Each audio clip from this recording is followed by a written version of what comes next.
Buenos días, buenas tardes, buenas noches. Espero que estén de lo mejor una vez más. Vamos a seguir caminando, vamos a seguir estudiando, aprendiendo, compartiendo. Necesita la humanidad en estos tiempos. Vamos a compartir algo maravilloso ahora de un libro del autor Deepak Chopra. Conocer a Dios, el viaje del alma hacia el misterio de los misterios.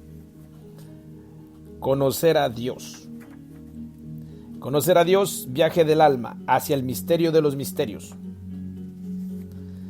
Algo lindo que cada uno de nosotros tenemos que seguir desarrollando todo el tiempo, todos los días en nuestra sociedad. Sabe que en Manantial y Secretos del Cielo compartimos información y mucha sabiduría antigua oculta para que cada uno de nosotros despertemos. Y eso es algo maravilloso. Dice, en lo que respecta a las cosas divinas, la fe no es adecuada, solo es la certidumbre. Cualquier cosa inferior a la certidumbre no tiene valor para Dios. Simon Weil.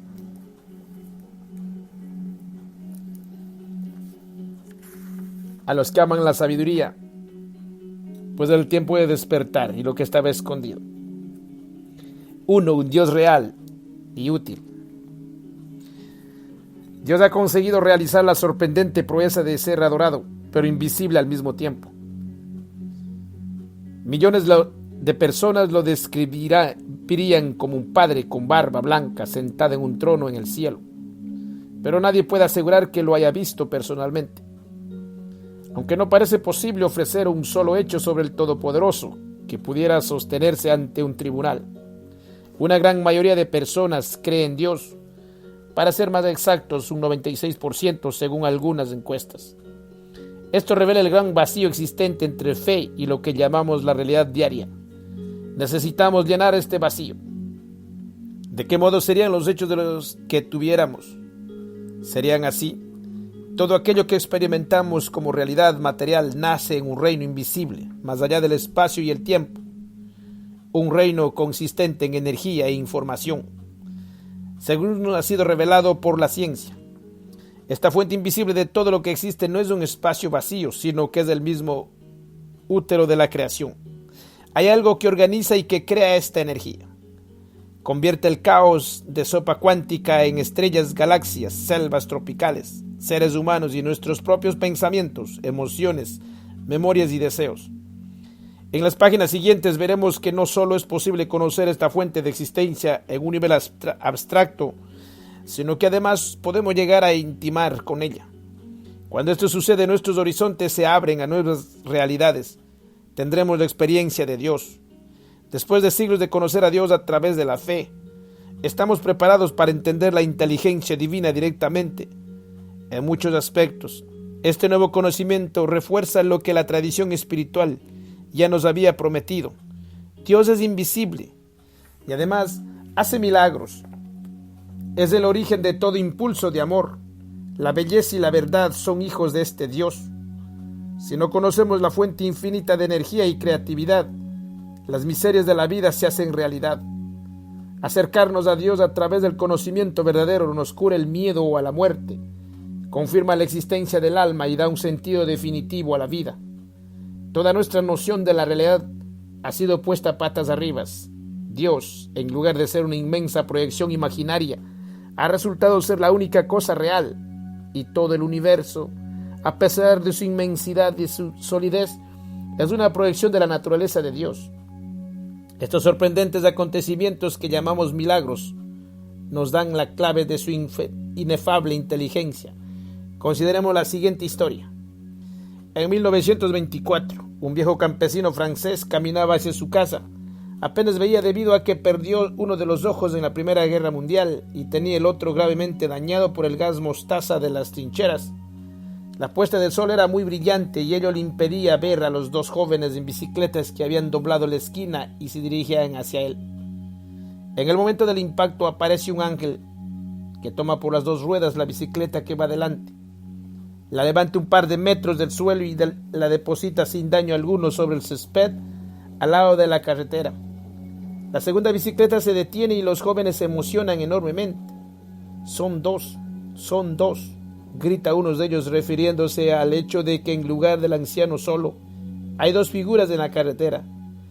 Todo el pueblo se aturde tremendamente y más tarde dijeron que los dos jóvenes estaban borrachos y que inventaron esa fantástica historia.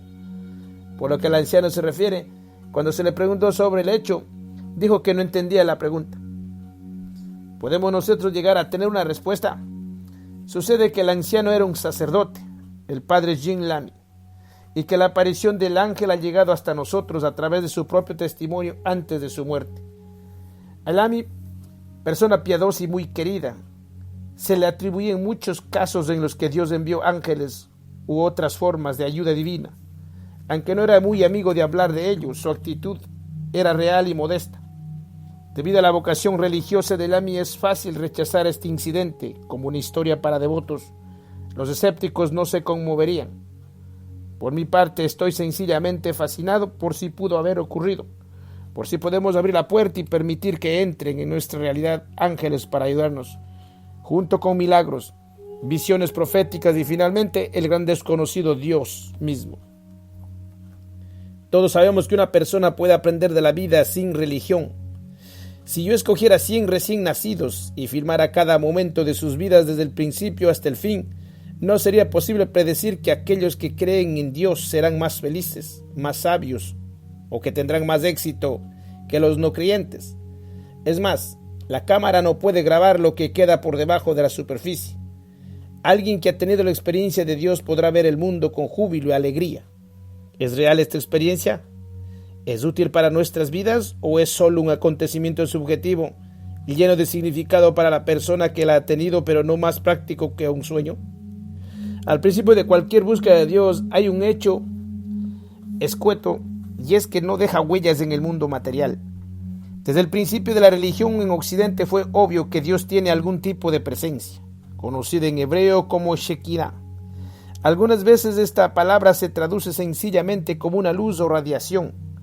La Shekinah formaba el halo alrededor de los ángeles y la alegría luminosa en la cara de los santos. Se le atribuía el género femenino, aunque Dios, tal y como lo interpreta la tradición judío-cristiana, es masculino.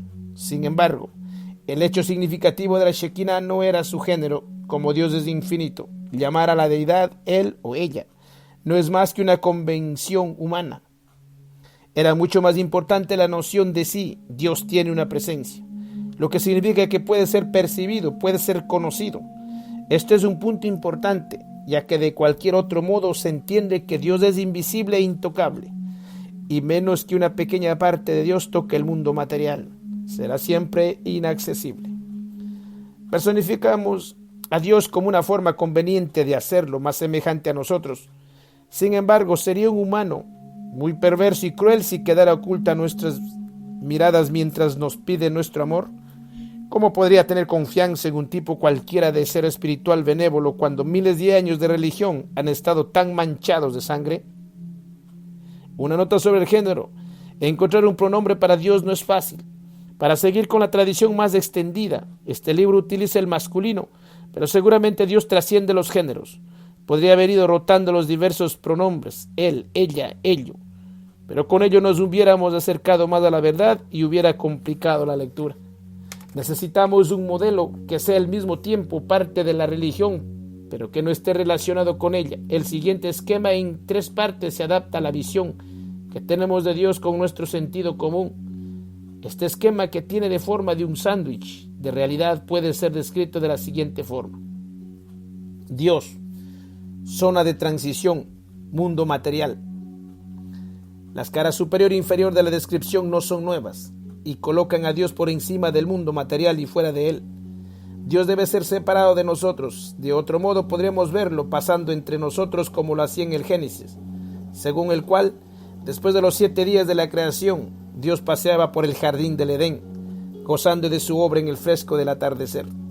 Solo el elemento central de nuestro diagrama, llamado la zona de transición, es nuevo o inusual. Una zona de transición implica que Dios y los humanos se encuentran en un terreno común, en algún lugar en el que ocurren los milagros, junto con visiones santas, ángeles, iluminaciones y donde se escucha la voz de Dios.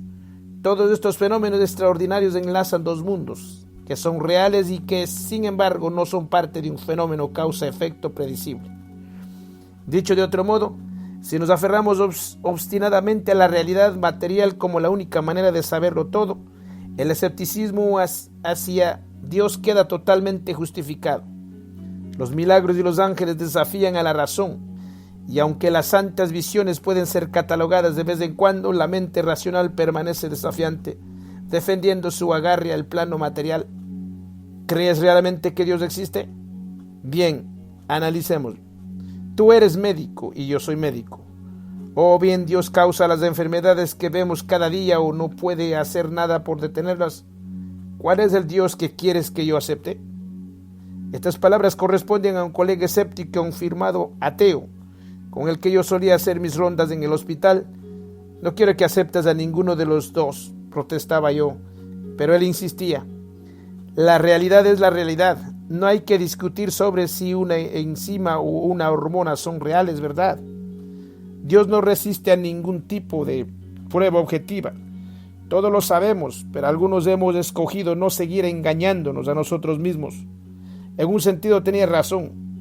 Los argumentos materialistas contra Dios siguen siendo fuertes porque están basados en hechos, pero caen cuando te sumerges más profundamente en el mundo material. Doña Juliana de Norwich vivió en Inglaterra en el siglo XIV y preguntó directamente a Dios por qué había creado el mundo. La respuesta le fue dada entre susurros de éxtasis. ¿Quieres conocer el sentido de tu Señor en lo que yo he hecho? Para que lo sepas, su significado es el amor. ¿Quién te lo revela? El amor. ¿Qué te reveló? El amor. ¿Por qué te lo revela? Por amor.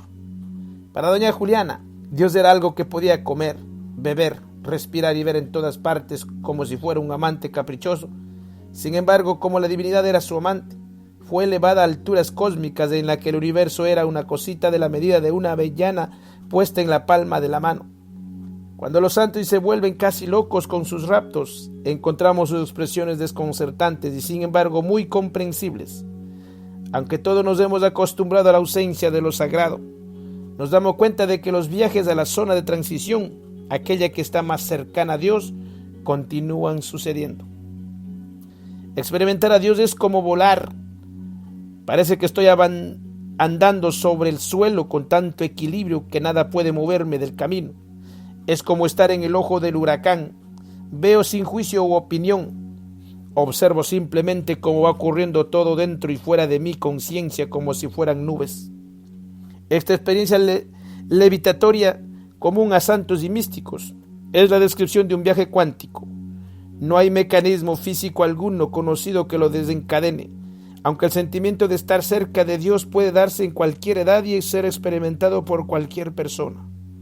Todos nosotros somos capaces de ir más allá de nuestras ataduras materiales, aunque a menudo no evaluemos esta capacidad, aunque ayudemos en la iglesia o en el templo, en la mezquita, que Dios es amor. Esto ya no parece ejercer una atracción apasionada. Yo no creo que los santos y los místicos sean realmente tan diferentes de otros seres humanos. Si miramos nuestro sándwich de la realidad, la zona de transición se vuelve subjetiva. Es donde la presencia de Dios es notada o vista. Cualquier cosa que sea subjetiva debe involucrar al cerebro, porque tiene que haber millones de neuronas actuando juntas antes de tener una experiencia. Actualmente nuestra búsqueda se ha ido estrechando hasta el punto de ser esperanzadora. La presencia de Dios, su luz, se hace real si podemos traducirla a una respuesta del cerebro que yo llamaré la respuesta de Dios. Incluso podemos ser más concretos. Las visiones santas y las revelaciones no suceden al azar, sino que ocurren en 7 sucesos determinados dentro del cerebro. Estas respuestas son mucho más básicas que nuestras creencias, pero se transforman en creencias. Forman un puente desde nuestro mundo hasta un terreno invisible donde se disuelve la materia y emerge el espíritu. Y aquí lo comparto los 7 pasos. Primero, respuesta: luchar o huir. Es la respuesta que nos permite sobrevivir ante el peligro. Esta respuesta está ligada a Dios, que desea protegernos. Es como un padre que procura por la seguridad de un hijo pequeño. Nos volcamos en ese Dios porque necesitamos sobrevivir. Paso 2. Respuesta reactiva es la creación del cerebro de una identidad personal, más allá de la mera supervivencia. Cada uno de nosotros sigue las propias necesidades de yo, mí, mío. Lo hacemos instintivamente y de esta respuesta emerge un nuevo Dios que tiene fuerza y poder, leyes, normas. Nos volcamos en este Dios porque necesitamos conseguir, alcanzar y competir.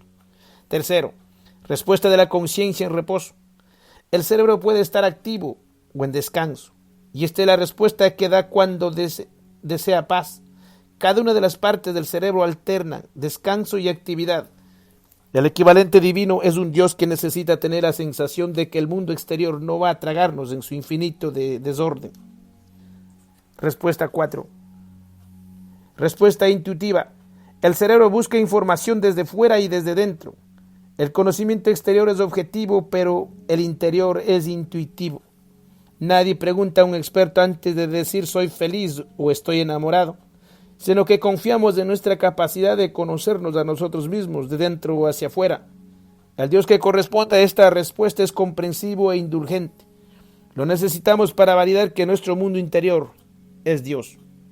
Respuesta 5. Respuesta creativa. El cerebro humano puede inventar cosas nuevas y descubrir nuevos hechos. Aparentemente esta capacidad creativa no viene de ninguna parte, sino que lo desconocido da simplemente nacimiento a un nuevo pensamiento. A esto lo llamamos inspiración, y su espejo es un creador que hizo todo el mundo de la nada. Nos volvemos a él por nuestra admiración por la belleza y la complejidad formal de la naturaleza. Respuesta 6. Respuesta visionaria. El cerebro puede contactar directamente con la luz, una forma de conciencia pura que se siente dichosa y bendecida. Este contacto puede ser desconcertante porque no tiene raíces en el mundo material. Llega como una visión y el Dios que corresponde a esa respuesta es exaltado. Otorga la curación y hace milagros. Necesitamos un Dios así para explicar por qué pueden existir las maravillas junto con la realidad mundana. Respuesta sagrada al número 7. El cerebro nació de una sola célula fecundada que en sí no tiene función de cerebro, sino que es solo una partícula de vida, y esta permanece intacta en toda su inocencia y sencillez, aunque a partir de ella se desarrollen 100.000 millones de neuronas. El cerebro la reconoce como fuente y origen. Para corresponder con él esta respuesta hay un Dios que es ser puro, que no piensa sino que solo es. Le necesitamos porque, sin su origen, nuestra existencia no tiene ningún tipo de fundamento. Estas 7 respuestas, todas muy reales y que nos son muy útiles de nuestro largo viaje como especie, forman la base inmovible de la religión. Sin compararnos cualquiera de estas dos mentes, Moisés, Buda, Jesús o Freud, San Francisco o el presidente Mao, cada uno de los proyectos tiene una visión de realidad con Dios correspondiente. Nadie puede meter a Dios con calzador dentro de una caja. Debemos tener un campo de visión tan amplio como la misma experiencia humana.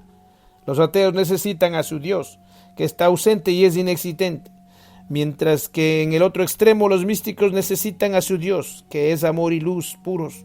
Solo el cerebro puede hacer una gama tan vasta de deidades. Podríamos inmediatamente objetar que es la mente humana la que crea esas versiones de Dios y no solo el cerebro. Estoy absolutamente de acuerdo, ya que a lo largo plazo la mente es mucho más primaria que el cerebro a la hora de crear todas las percepciones, pero por ahora el cerebro es nuestra única forma concreta de entrar en la mente. En las historietas, cuando alguien tiene una idea brillante, se le pinta una bombilla sobre la cabeza, cosa que no sucede en la vida real. La mente sin cerebro es tan invisible e indemostrable como lo es Dios. Se puede también argumentar que por el mero hecho de ver a Dios de una forma determinada, no significa que Dios vaya a ser de dicha forma. Yo no creo que sea blanco o negro.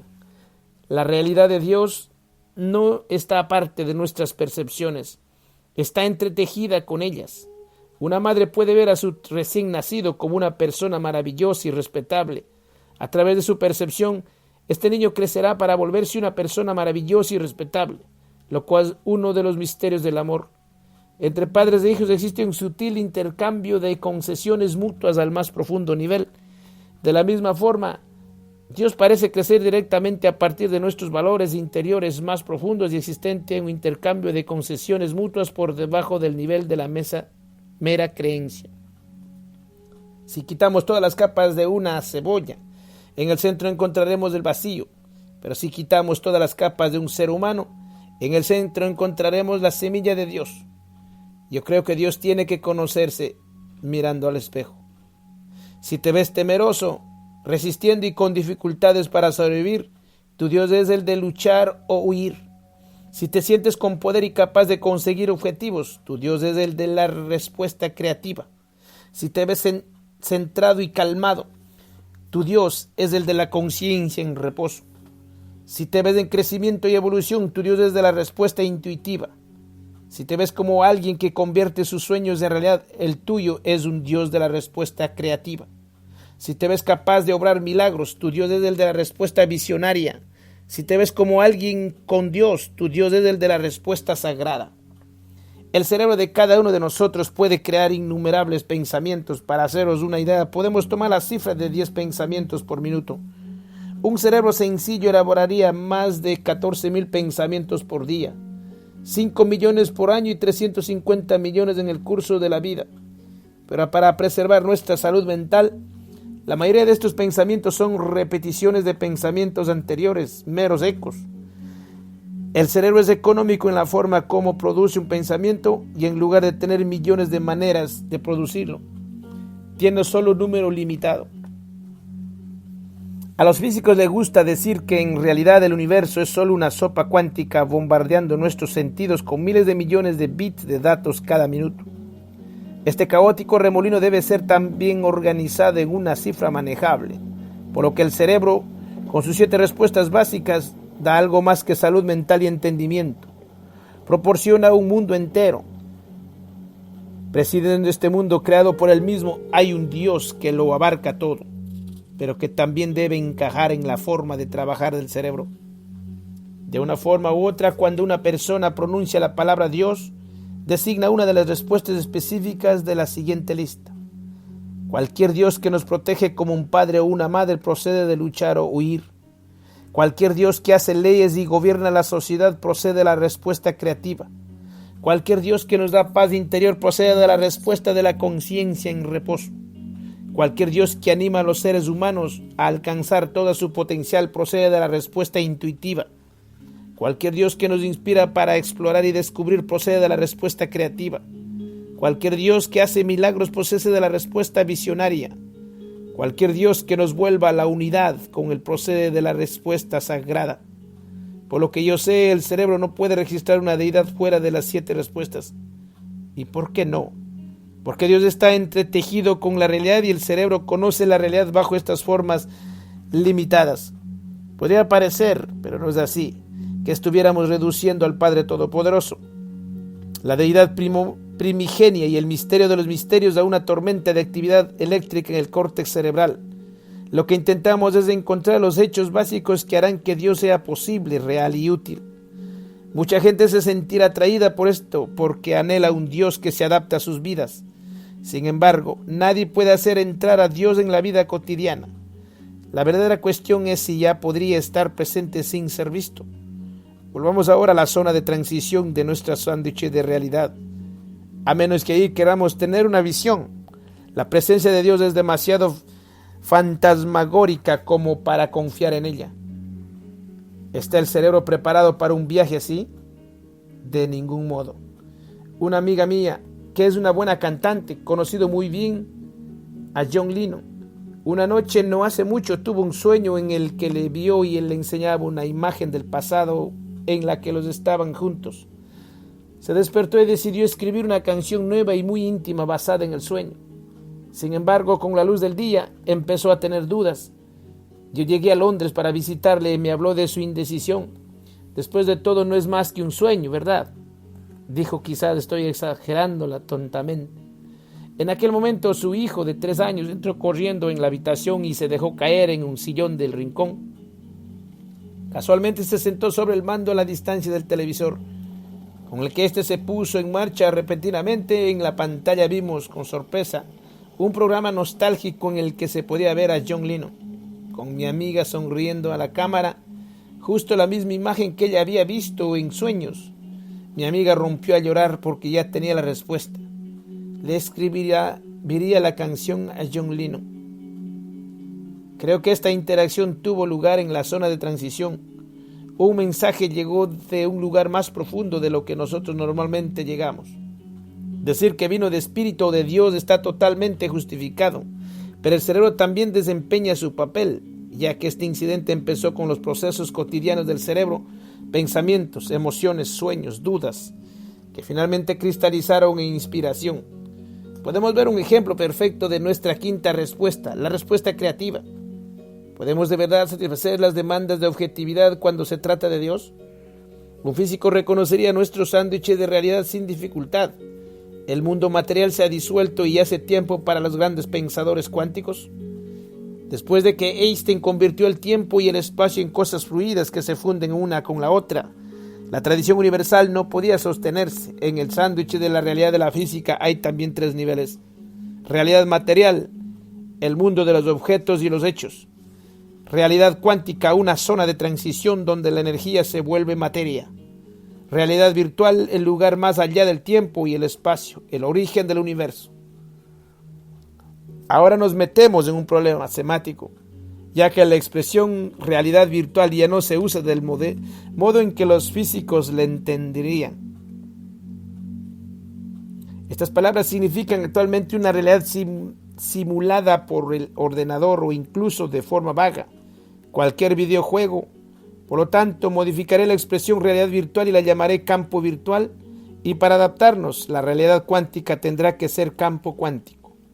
No es solamente una coincidencia que estas 3 capas vayan paralelas con la cosmovisión religiosa, ya que ambos modelos tienen que ser paralelos entre sí porque los dos están diseñados por el cerebro. Ciencia y religión no son cosas opuestas, sino solo distintas formas de intentar decodificar el universo. Ambas visiones contienen el mundo material que les es dado. Tiene que haber una fuente de creación que no puede ser vista, ya que el cosmos solo se puede ir siguiendo atrás en el tiempo hasta el momento en el que el tiempo y el espacio se disuelven. Y tiene que haber un lugar en el que se encuentren estos 2 conceptos opuestos. He dicho antes que no creo que los místicos sean diferentes de las personas ordinarias, sino que solo son mejores navegantes cuánticos. Viajan a la zona de transición cercana a Dios y mientras nosotros podemos estar ahí de visita durante unos pocos momentos de gozo, unos pocos días de lo sumo, los santos y los místicos han encontrado el secreto para quedarse allí durante mucho más tiempo. En lugar de reflexionar sobre el misterio de la vida, los santos lo viven. Incluso sin las palabras adecuadas para llegar a esa experiencia, encontramos determinadas similitudes entre las distintas culturas. El peso del cuerpo se vuelve ingrávido. Se tiene la sensación de flotar o de mirar hacia abajo desde una cierta altura. La respiración se hace más ligera, se rarifica y es más uniforme. Se reduce en el dolor físico la incomodidad. Brota una sensación de energía de todo el cuerpo. Se notan más los colores y los sonidos, aumentando la sensibilidad de todos los sentidos. Una frase común para esta sensación, que se oye una y otra vez, es ir a la luz. Se trata de un fenómeno no limitado a los santos. Algunos de estos cambios corporales lo experimentan personas comunes. La existencia irrumpe en sus monótonas rutinas, con una oleada de bienaventuranza y pureza. Algunos místicos describen estos momentos como intemporales. Después solo persiste una sensación de bienestar psicológico. La certitud apacible de que se ha llegado a casa en esta zona de transición que casi llega al terreno de Dios. La experiencia es a la vez interior y exterior. Pero ¿qué pasaría si pudiéramos hacer durar este destello de éxtasis y aprender a explotar este nuevo territorio extraño? En este caso descubriríamos lo mismo que le fue revelado a la doña Juliana hace 600 años. Él es el ropaje que nos envuelve y que nos cubre alrededor, nos arropa y abriga, por amor. Siguen en esto y sabrás más de lo mismo, sin fin. En otras palabras, lo sagrado no es una sensación, sino un lugar. El problema es que cuando se intenta viajar allí, la realidad material tira de ti hacia atrás. El momento maravilloso pasa y quedar en la zona de transición es extremadamente difícil. Llevar estos términos abstractos hacia la tierra, alguna de las siguientes experiencias nos ha ocurrido a todos nosotros. En medio del peligro te sientes de repente cuidado y protegido. Temes profundamente una crisis en tu vida personal. pero cuando llega experimentas una calma repentina. Un extraño te hace sentir un súbito arrebato del amor. Un niño o un jovencito te mira a los ojos y por un instante crees que una vieja alma te está mirando. En presencia de la muerte sientes un batir de alas. Miras al cielo y tienes un sentimiento de espacio infinito. La contemplación momentánea de la belleza te hace olvidar por un instante quién eres. Siempre que se tienen experiencias de este tipo, el cerebro ha respondido de una forma inusual, ha respondido a Dios. Los secretos más celosamente guardados de Dios están ocultos dentro del cráneo humano. Éxtasis, amor eterno, gracia y misterio. Es algo que no parece posible a simple vista, pues se aplica un bisturí en el cerebro. Se corta un tejido gris blando que no responde al tacto. Hay lagos de aguas mansas en este terreno tembloroso y se abren cuevas donde nunca penetra la luz. Nunca sospecharíamos que en alguna parte del cerebro se oculta un alma, que el espíritu puede encontrar su lugar, un órgano casi tan líquido como las células rojas de la sangre y pulposo como un plátano sin madurar. Sin embargo, el paisaje del cerebro es decepcionante. Todos los arrebatos de luz que han cegado a los santos a lo largo de la historia tuvieron lugar en la oscuridad. Cada una de las imágenes de Dios fue dibujada en una tela que es una masa de nervios congestionados. Por lo tanto, para encontrar una ventana a Dios tenemos que darnos cuenta de que el cerebro está distribuido en regiones gobernadas por impulsos distintos. Los nuevos reinos se hallan repletos de los pensamientos más elevados, de poesía y de amor. Como en el Nuevo Testamento, los antiguos reinos son más primordiales, como partes del Antiguo Testamento, y están gobernados por las emociones puras, el instinto, el poder y la supervivencia. En los viejos reinos, cada uno de nosotros es un cazador. Las llanuras ancestrales de África están profundamente enterrados en nuestro cráneo. Recordarás con todo tu terror y su hambre. Los genes se acuerdan de los leopardos que saltaban de los árboles y en medio del estrépito del tráfico el viejo cerebro quiere cazar al leopardo para luchar con él hasta la muerte. Muchas personas dubitativas han dicho que Dios fue inventado para poder poner a prueba estos feroces instintos, ya que de otra forma nuestra violencia se volvería hacia nosotros y nos mataría. Pero yo no lo creo. El más viejo de los cazadores al acecho en nuestro cerebro es, después de grandes plegarias, Dios mismo. El motivo no es luchar o morir, sino encontrar nuestra pizca de gozo y de verdad que nada en el mundo puede borrar. A lo que no podemos sobrevivir es el caos. Nosotros evolucionamos para encontrar a Dios.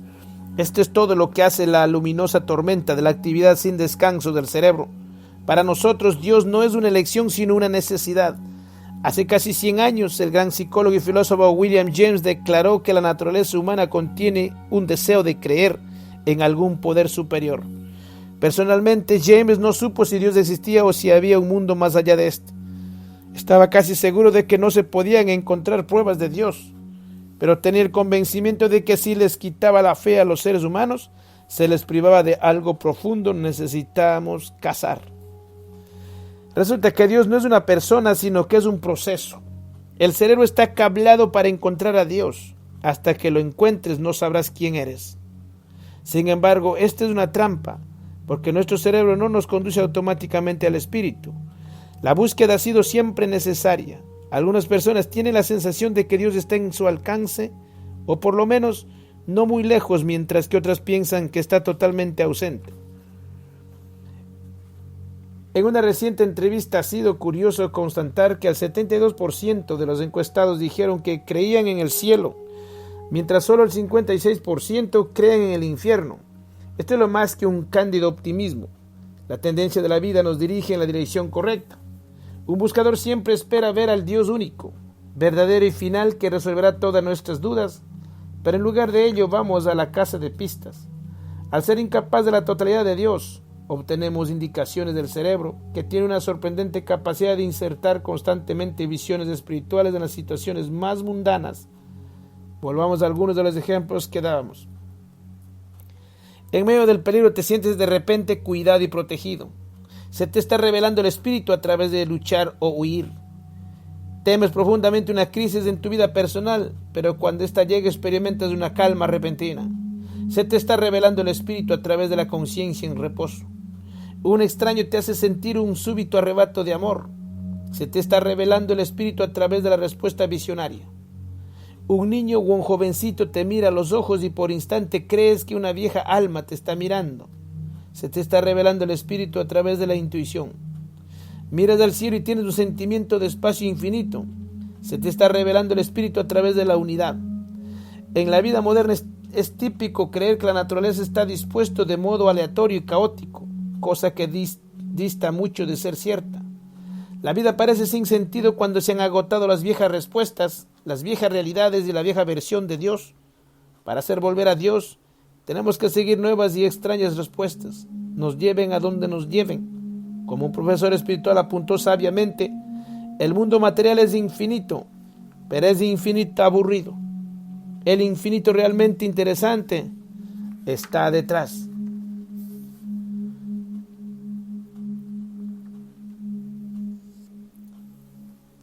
Para tener lo que quieras, los 7 niveles de la realización. Dios es otro de los nombres de la inteligencia infinita. Para conseguir cualquier cosa en la vida debemos entrar en contacto con una parte de esta inteligencia y utilizarla. En otras palabras, Dios está siempre disponible. Las 7 respuestas del cerebro humano son avenidas por las que avanzamos para alcanzar algún aspecto de Dios. Cada nivel de realización prueba la realidad de Dios en este nivel concreto. Nivel primero, respuesta a luchar o huir. Nuestras vidas adquieren pleno sentido gracias a la familia, la comodidad, el sentido de la propiedad y el confort material. Nivel 2, respuesta reactiva. Nuestras vidas adquieren pleno sentido gracias al éxito, el poder, la influencia, el estatus y otras satisfacciones del ego. Nivel 3, respuesta de la conciencia en reposo. Nuestras vidas adquieren pleno sentido gracias a la paz, la concentración, la aceptación de uno mismo y el silencio interior. Nivel 4, respuesta intuitiva. Nuestras vidas adquieren pleno sentido gracias a la percepción, la empatía, la tolerancia y el perdón. Nivel 5, respuesta creativa. Nuestras vidas adquieren pleno sentido gracias a la inspiración, la creatividad expandida al arte o a la ciencia y a los descubrimientos ilimitados. Nivel 6, respuesta visionaria. Nuestras vidas adquieren pleno sentido gracias a la reverencia, la compasión, el servicio dedicado y el amor universal. Nivel 7, respuesta sagrada. Nuestras vidas adquieren pleno sentido gracias a la integración y la unidad con lo divino. Es muy importante absorber esta noción de que el espíritu implica un progreso constante. No es una sensación y tampoco es una cosa que podamos coger y medir. Muchas cosas empiezan a tener sentido cuando se desvela el espíritu. Por ejemplo, consideremos la famosa frase de Veda: aquellos que lo conocen no hablan de ello, aquellos que hablan de ello no lo conocen. El misterio es saber a qué se refiere. Si se trata de algún tipo de revelación, entonces podemos esforzarnos toda la vida para formar parte de la élite de los que han tenido la revelación. La iluminación se vuelve en algo así como un apretón de manos secreto. Pero esta frase se refiere a un lugar real al que podemos viajar. No hay necesidad de frustrarse, solo hay que encontrar este lugar, sin palabras insensatas. Parece que el mejor consejo es no hables de ello, simplemente ve. Un ejemplo impresionante de que hay un lugar alcanzable más allá de la realidad material es la plegaria. Hace más de 20 años unos investigadores pusieron en marcha unos experimentos para verificar si la plegaria era eficaz. Dividieron en grupos a diversos pacientes de hospitales, todos ellos gravemente enfermos. Por algunos de ellos se rezaba y por otros no. En todos los casos se les siguió proporcionando una excelente asistencia médica y a pesar de ello, el grupo de aquellos por lo que se rezaba pareció recuperarse mejor.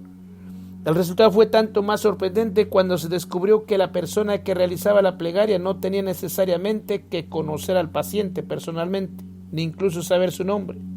Pero no fue hasta 1998 que un equipo de la Universidad de Duke demostró a todos los escépticos que la plegaria tiene tanta fuerza. Los investigadores tuvieron en cuenta todo tipo de variables, sin olvidar el ritmo cardíaco, la presión sanguínea y los resultados clínicos.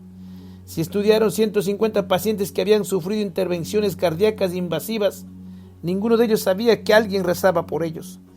Se pidió a 7 grupos religiosos de todo el mundo que rezaran, entre los que se encontraban budistas de Nepal, Monjas Carmelitas de Baltimore y Jerusalén Virtual, una organización que pide a los fieles por correo electrónico que envíen plegarias para pegarlas en el muro de las lamentaciones. Los investigadores descubrieron que los pacientes se recuperaban unos 50% mejor si alguien rezaba por ellos. Incluso antes de estos resultados altamente inquietantes, tal y como los calificaron los investigadores, el fenómeno de la plegaria había ganado repentinamente una nueva popularidad, aunque olvidaban el punto esencial. La plegaria es un viaje a la conciencia que conduce a un lugar diferente de aquel al que llevan los pensamientos ordinarios. Nos unimos a ella en lugar en que no cuentan las ataduras corporales. La intención de hacerla bien tiene un efecto sobre las ataduras de espacio-tiempo. En otras palabras, la plegaria es un suceso cuántico ejecutado por el cerebro. La mayor de todas las pistas que Dios nos ha dejado por encontrar es la luz, la Shekinah. A partir de esta pista podemos extraer una imagen verdadera de la deidad, cosa que es una mera afirmación, pero que viene corroborada por el hecho de que la ciencia, que es nuestra religión moderna más creíble, ha remontado la pista de la creación hasta la luz. En este siglo, Einstein y otros pioneros de la física cuántica irrumpieron en un nuevo mundo a través de la barrera de la realidad material, y la mayoría de ellos tuvieron una experiencia mística. Tuvieron la sensación de que cuando la luz abandone sus misterios se conocerá la luz de Dios. Nuestra visión no puede ayudarnos si no se la organiza alrededor de la luz. Las mismas respuestas del cerebro que nos permiten ver un árbol como un árbol en lugar de verlo como un enjambre fantasmal de átomos zumbantes nos dejan tener la experiencia de Dios y van más allá de la religión organizada. Podemos tomar cualquier pasaje del Antiguo Testamento y descodificarlo valiéndonos del cerebro, que es el mecanismo que nos hace ver la escritura real. Nuestros cerebros responden de acuerdo con los 7 niveles que sirven para nuestra experiencia. Primero, un nivel de peligro, amenaza y supervivencia. Segundo, un nivel de afanes, competencia y poder. Tercero, un nivel de paz, calma y reflexión. 4, un nivel de percepción, entendimiento y perdón. Quinto, un nivel de aspiración, creatividad y descubrimiento. Sexto, un nivel de reverencia, compasión y amor. Séptimo, un nivel de unidad sin ataduras. Todas las historias de la Biblia enseñan algo para uno más de estos niveles, tal como lo hacen todas las escrituras del mundo. Y en cada uno de los ejemplos de enseñanza es atribuida a Dios. Por ella el cerebro y la deidad se funden para que el mundo tenga sentido.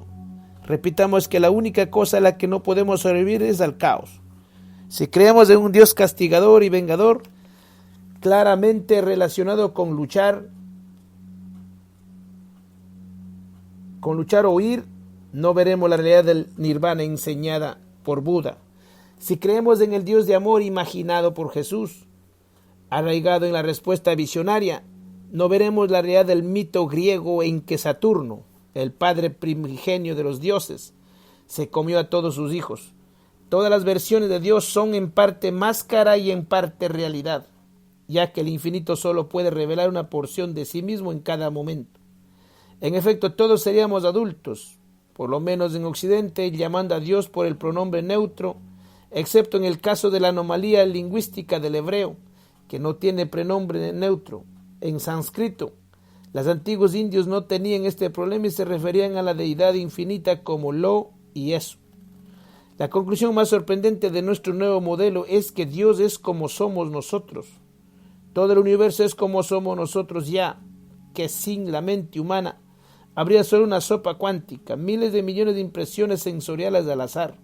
Sin embargo, gracias a la mente, cerebro, reconocemos que, codificados en este cosmos arremolinado, hay las cosas más valiosas de la existencia: forma, significado, belleza, verdad y amor, que son las realidades que alcanza el cerebro cuando llega a Dios, tan real como nosotros, solo que más evasivo. El eterno Dios es grande y maravilloso. Seguiremos compartiendo más en otro día. Espero que disfruten y sigan para adelante en Secretos de Manantial del Cielo una vez más. Si les gustó la historia, pueden compartir. Y pues así podemos seguir llegando a muchas personas, a muchas vidas que podemos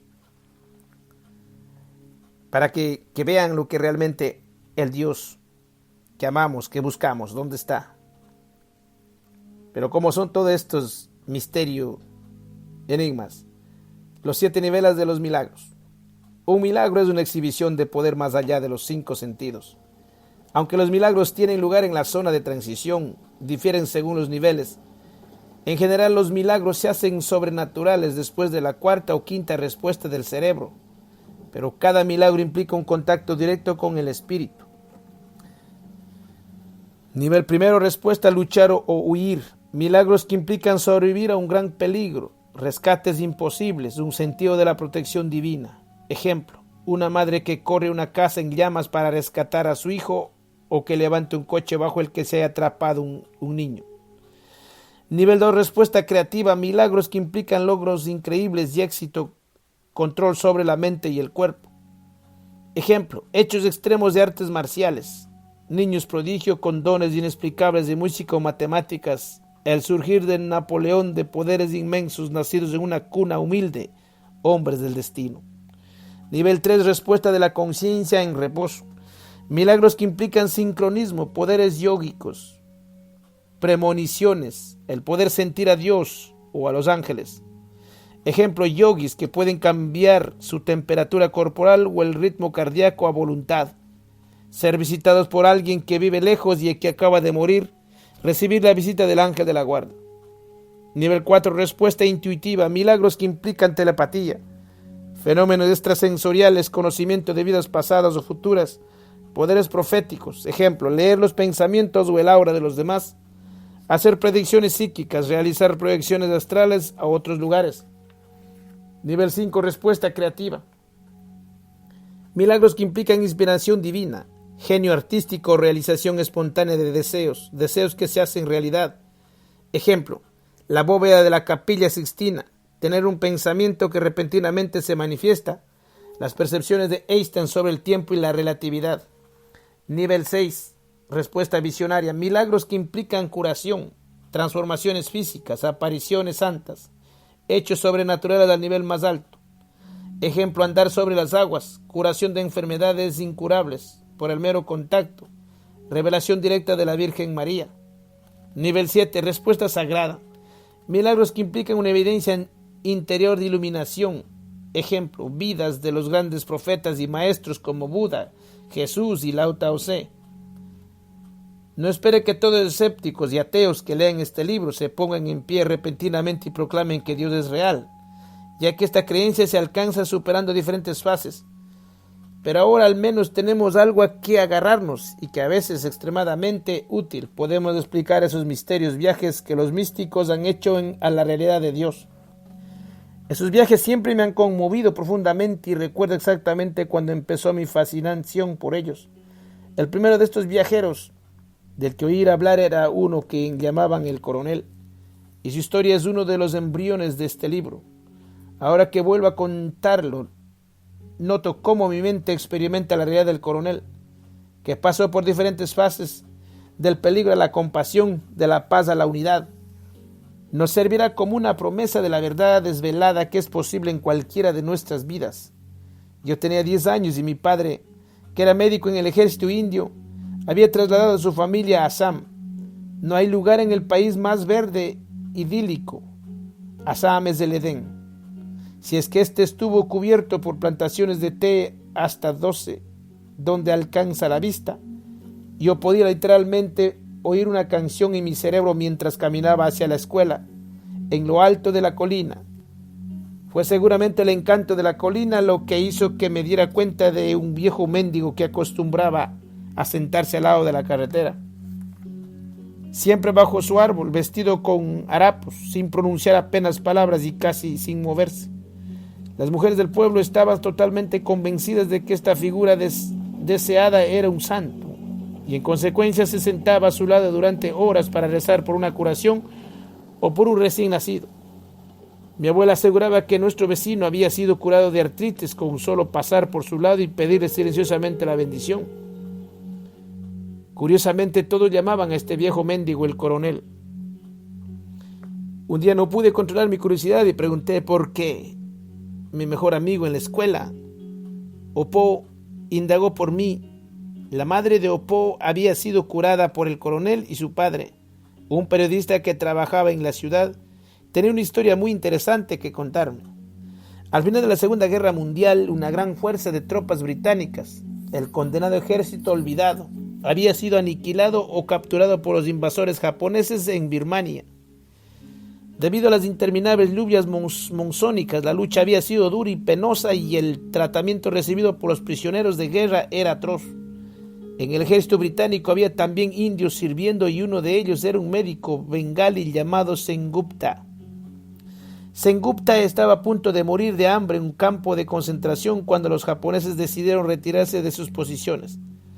Él no sabía si el ejército británico había avanzado hacia el lugar donde él se encontraba, pero no importaba.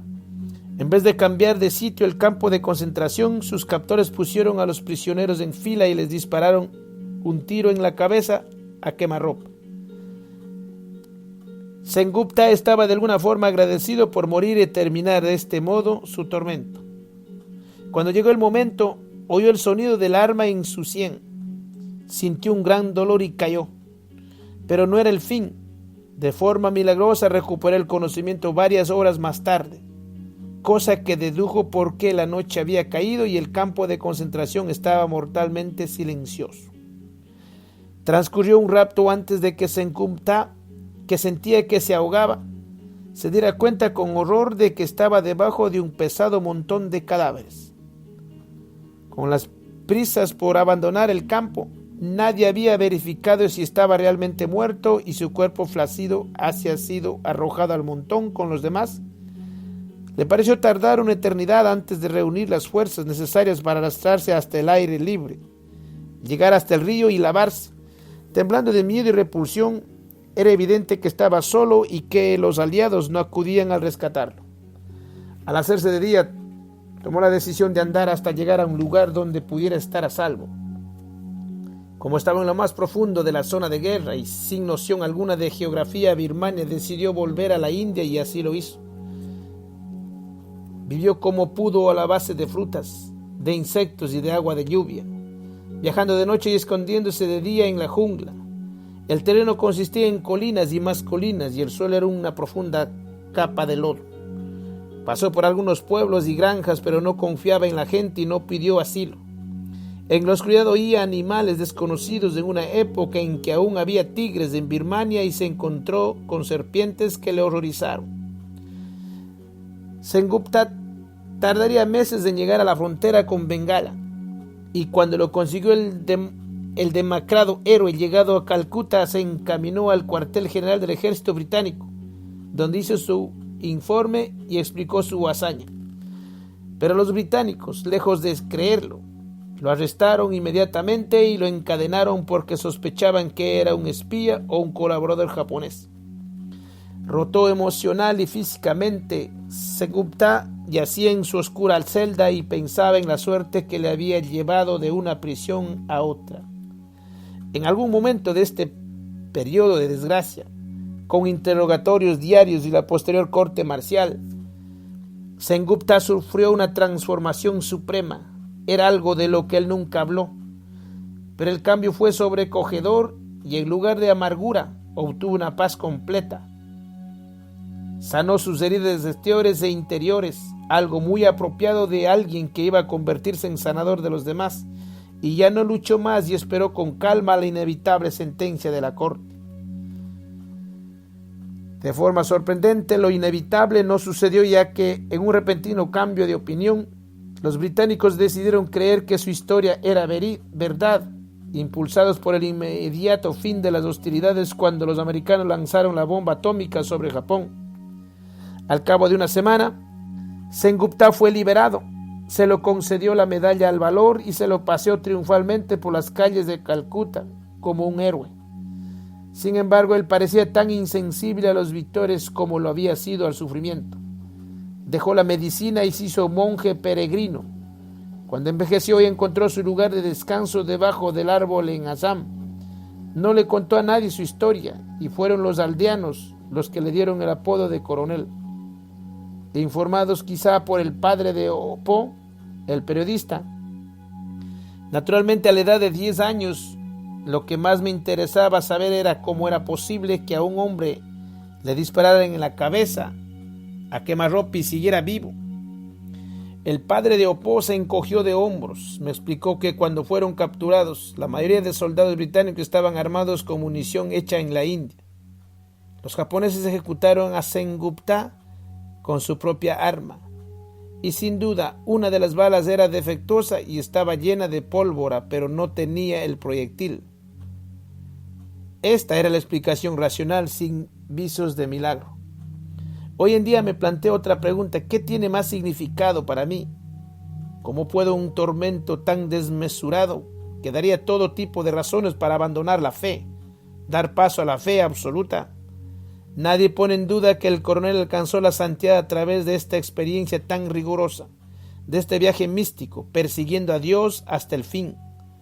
Hoy me doy cuenta del profundo milagro que es en realidad el cerebro humano. Tiene la capacidad de ver la realidad espiritual bajo cualquier circunstancia.